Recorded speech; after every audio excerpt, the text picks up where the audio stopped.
Saudara menyambut perayaan Hari Trisuci Waisak, InJourney Holding BUMN sektor aviasi dan pariwisata bersama PT Taman Wisata Candi Borobudur, Prambanan dan Ratu Boko akan menghadirkan layanan terbaik.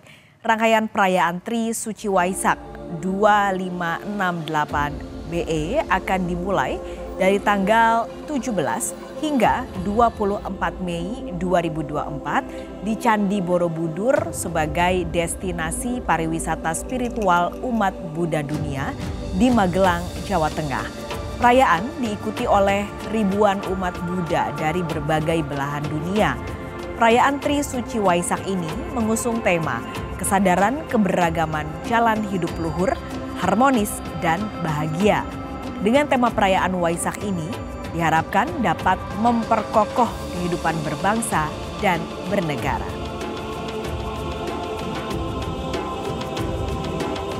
Untuk mengetahui layanan apa saja yang akan diberikan pada rangkaian perayaan Trisuci Waisak yang akan dimulai dari 17 sampai 24 Mei nanti, sudah bergabung siang ini di Kompas Siang melalui saluran Zoom. Sudah ada dua narasumber, ada SPV of Marketing and Event Management InJourney, Retna Asmoro, dan juga Direktur Pemasaran dan Pengembangan Bisnis InJourney Destination Management, Hetty Herawati. Bu Retna, Bu Hetty, selamat siang. Selamat siang. Selamat siang, Pak Kalis. Oke, Bu, saya mau ke Bu Retna dulu. Kita ngomongin soal pariwisata secara umum dulu sebenarnya, Bu. Ini kalau dari InJourney, Bu, apa peran InJourney untuk mendukung percepatan pertumbuhan wisata Indonesia? Dan mungkin bisa digambarkan juga ke kami, Bu, rencana kedepannya dari InJourney untuk pengembangan wisata apa, Bu? Ya, terima kasih sebelumnya Pak Kalis. Jadi mungkin saya jelaskan sebelumnya apa itu InJourney. Jadi InJourney sekitar 2 tahun yang lalu lahir dari prakarsa pemerintah sebagai holding, bisa dibilang super holding, Pak Kalis, ekosistem pariwisata di bawah BUMN. Dan kami terdiri dari beberapa perusahaan yang saling bersinergi di bidang pariwisata dan keseluruhannya saat ini sedang menjalani proses rebranding menjadi InJourney. Jadi di bawah kami itu dari hulu ke hilir kami usahakan seluruh muscle pariwisata itu bekerja bersinergi untuk menciptakan pengalaman pariwisata yang seamless, mulai dari airport yang tadinya Angkasa Pura 1 dan 2 kini di bawah InJourney Airport, kemudian juga InJourney Aviation Services, kemudian ITDC sebagai pengembang pariwisata, retail, tentunya ada brand retail kami yang sangat besar yang sudah tidak asing lagi yaitu Satina, dan juga seluruh hotel BUMN di Indonesia di bawah InJourney Hospitality. Last but not least tentunya PT TWC, Taman Wisata Candi yang sekarang berubah menjadi InJourney Destination Management. Mungkin ke depannya nanti kami tentunya bahu-membahu untuk mengembangkan pariwisata di Indonesia dan kemungkinan besar insya Allah salah satu perusahaan kami akan datang airlines, cuma nanti menunggu momen yang tepatnya. Saat ini juga khususnya di Borobudur, salah satu aset pariwisata terbesar kami yang ada di bawah InJourney Destination Management, nanti bisa dijelaskan lebih lanjut oleh Bu Hetty. Kami Road to Waisak di tanggal 23 Mei nanti. Jadi sangat besar harapan kami support dan dukungan serta partisipasi masyarakat untuk dapat mengusung atau mengembangkan Borobudur sebagai tidak hanya jagar budaya tapi juga pusat epicentrum Buddha di dunia bahkan. Oke, ini karena di bawah InJourney sudah ada hulu ke hilir untuk mendukung industri wisata di Indonesia. Adakah strategi yang diterapkan oleh InJourney untuk pengembangan destinasi wisata, termasuk salah satunya yang tadi Bu Retna udah cerita, yaitu Borobudur? Ya. Tentunya sebagai holding BUMN pariwisata kami berkomitmen untuk mewujudkan kualitas pariwisata yang berkualitas tingkat dunia. Dan kebetulan jadi ada dua aspek peran InJourney dalam hal ini. Satu, aspek bahwa aset pariwisata Borobudur ini ada di bawah manajemen InJourney Destination PT TWC. Yang kedua, Candi Borobudur itu salah satu dari 5 DPSP atau destinasi super prioritas yang dimana kami berfokus dicanangkan oleh pemerintah. Jadi selain kami bekerja sama untuk mengembangkan amenitas, aksesibilitas dan juga atraksi, kami juga berusaha dari sisi accessibility mengembangkan konektivitasnya. Jadi InJourney dalam hal ini akan mendorong terciptanya pengelolaan terpadu di kawasan Borobudur serta meningkatkan kualitas pelayanan di dalam kawasan. Dalam hal ini kami tentunya bahu-membahu bersama Ibu Happy di sini dari PT TWC InJourney Destination Management tuh berperan aktif membangun awareness karena kami memang bervisi menjadikan Borobudur sebagai epicentrum Buddhis di dunia melalui media konvensional maupun sosial media dan juga kolaborasi dengan banyak berbagai pihak. Nah, Bu Hetty, ini kan Buddhis epicentrum ya, menjadi salah satu target di mana Borobudur bisa diposisikan untuk menjadi pusat Buddha di seluruh dunia, bukan hanya di Indonesia. Langkah-langkah yang akan dilakukan InJourney Destination Management untuk bisa mencapai target itu apa, Bu? Ya, pasca saya tambahkan tadi Bu Retno sudah cerita mengenai langkah-langkah yang sudah dilakukan oleh InJourney Holding ya. Ada 3 hal penting yang kita upayakan saat ini, Mbak Pascal. Yang pertama adalah tentu kita mengupayakan visitor management dan fasilitas fisik ya diperbaiki, ambience yang tenang dan sakral, khususnya untuk wisatawan minat khusus nih Mbak dan pilgrim. Karena kami paham bahwa pilgrim ini pasarnya sangat besar ya, ada 500 juta pasar pilgrim di dunia dan 95%-nya ada di Asia ya. Kami saat ini sedang merevitalisasi Manohara Borobudur Mbak untuk menjadi sebuah meditation dan spiritual center ya, untuk memisahkan atau membuat pemisahan ya, membuat segregasi antara area spiritual wellness yang butuh privacy dengan wisata minat wisata umum yang sifatnya lebih ramai begitu. Nah, yang kedua adalah tentu saja kita tadi bicara soal event ya. Jadi event-event keagamaan maupun produk-produk atau paket-paket spiritual experience itu kita harus kembangkan. Kita sedang kembangkan, salah satunya adalah event ya. Kalau kita lihat setiap tahun tuh ada 3 event besar Mbak di Borobudur itu. Ada Waisak, ada Tripitaka Canting di pertengahan tahun, dan kemudian di akhir tahun ada Pabaja Samanera. Di samping itu ada banyak program experience berbasis spiritual lainnya seperti meditasi, seperti paket-paket spiritual retreat gitu ya. Nah, ini kita kembangkan terus-menerus Mbak, dan kita sudah melakukan beberapa program juga. Yang ketiga adalah promosi ke target market ya, target country yang spesifik. Jadi kita menyasar Mbak negara-negara yang berbasis Buddhis di Asia. Nah, ini tahun lalu kami sudah melakukan atau menginisiasi mengkoordinir promosi tour spiritual atau kita menyebutnya paket pilgrim begitu ya. Dengan tour operator yang ada dari Thailand, dari Vietnam, Singapura, Malaysia, Kamboja, dan juga ada dari India ya. Nah, ini yang kita lakukan selama ini. Begitu. Okay. Dari 3 hari yang cukup besar dan penting yang akan digelar di Borobudur tadi, yang terdekat ini kan Waisak ya Bu ya, Trisuci Waisak akan digelar pada pekan depan.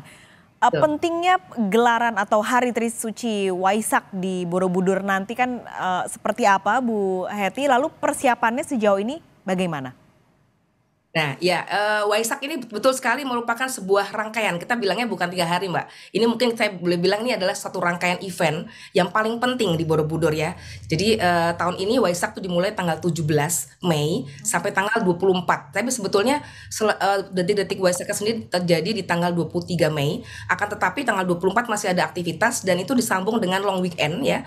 Dari tanggal 24 sampai 26 ini ada long weekend, sehingga ini adalah sebuah momentum yang cukup komplit, besar dan penting gitu ya. Kami sampai sekarang sudah menerima banyak sekali antusiasme dari masyarakat maupun dari wisatawan mancanegara ya. Jadi persiapannya sudah cukup baik. Prioritas kami ini sebagai pengelola adalah memastikan bahwa acara inti spiritual ini akan berlangsung dengan lebih sakral, lebih khidmat, lebih kyusuk gitu. Sehingga kita sudah melakukan persiapan dari awal tahun Mbak. Kami juga mengapresiasi ini adalah ada sebetulnya koordinasi maupun kolaborasi yang sangat baik gitu ya dari banyak pihak. Jadi ini dilakukan bersama-sama dengan Kementerian Agama RI, Kemendikbud, kemudian ada Majelis dan Sangga Agama Buddha ya seperti MBMI, dan panitia intinya adalah Walubi, kemudian ada Yayasan Pusdiklat Budi Dharma dan MUNI, serta juga kita melibatkan masyarakat tentu saja ya, PTNI Polri dan Pemda ya. Jadi mungkin informasi aja, banyak sekali volunteer yang juga direkrut selain tim kami, yang sudah dilatih juga ratusan untuk dilatih sebagai panitia dari Waisak untuk membantu nanti jalannya rangkaian acara Waisak ini. Dan kami juga Ini informasi juga Mbak, sekaligus mengundang teman-teman ya, karena kami itu sebetulnya sekarang juga merasa terhormat karena di awal kita dilibatkan dalam awal rangkaian kegiatan Waisak. Jadi tanggal 14 Mei nanti itu akan ada pelepasan 40 biku tudong. Ini adalah tahap pertama yang akan berjalan ke Borobudur dan dilepas di destinasi yang kami kelola, yaitu TMI di Jakarta. Jadi silakan datang ke Jakarta untuk menikmati juga prosesi ya, pelepasan batik tudong yang nanti ini akan juga ada dimeriahkan oleh beberapa prosesi, termasuk ada pelepasan lampion water lantern ya di Taman Mini ya, dan kemudian kita bisa melepas batik tudong bersama-sama ya. Jadi ini merupakan sebuah kalau boleh dibilang Waisak ini adalah sebuah pesta rakyat karena masyarakat dan umat agama lain juga bisa hadir ya. Kalau di Borobudur itu nanti ada bakti sosial, ada kirap, Waisak, ada prosesi penerbangan lampion. Ini meditasi, semua ini akan menunjukkan bahwa ini ada sebuah momentum mempromosikan budaya toleransi Indonesia yang luar biasa ya, kesatuan dalam keberagaman, kita menyebutnya enlighten in harmony, begitu Mbak. Oke, ini memang karena kalau melihat dari tahun-tahun sebelumnya semua mata dunia ini tertuju di Borobudur ketika Waisak digelar begitu. Ini persiapan tentu penting, tapi lebih khususnya untuk Bu Retna, dengan adanya mungkin yang paling besar adalah yang paling terdekat wisatawan Waisak yang akan digelar pada pekan depan. Target wisatawan lalu juga kunjungan wisatawan dengan adanya momentum perayaan Waisak di Borobudur nanti sudah ada targetnya Bu? Mbak Paskalis, sebenarnya yang tadi sudah disampaikan oleh Ibu Hetty adalah animo masyarakat dari tahun ke tahun semakin besar. Waisak ini sepertinya sudah menjadi juga bagian dari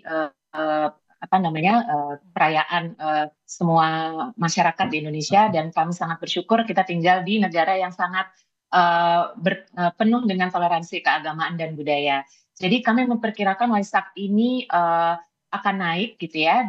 Tahun lalu saja itu sudah ada 40.000 orang. Jadi kalau misalnya tahun ini dan juga bertepatan dengan long weekend tanggal 23-24 itu, kami targetkan 40.000 sampai 50.000 orang akan hadir di Borobudur di sepanjang rangkaian acara Waisak nanti yang akan berlangsung sejak tanggal 18, tapi tadi kick off-nya bisa di TMII. Sampai di TMII kita di Jakarta juga sudah diundang untuk merasakan experience kesyahduan dari Waisak di Borobudur. Jadi nanti dari tanggal 18 hingga tanggal 24 Mei. Namun fokus utama kami seperti yang tadi juga disampaikan, bagaimana memastikan kelancaran pelayanan di Candi Borobudur sehingga seluruh umat Buddha prioritasnya ini dapat beribadah secara khusyuk dan hikmat di acara Trisuci Waisak. Oke, Bu Hetty, ini kalau tadi ada target 40 sampai 50.000 pengunjung karena ada momentum perayaan Waisak. Tapi secara jangka panjang ini apa harapannya untuk dampak dari perayaan Waisak tahun ini?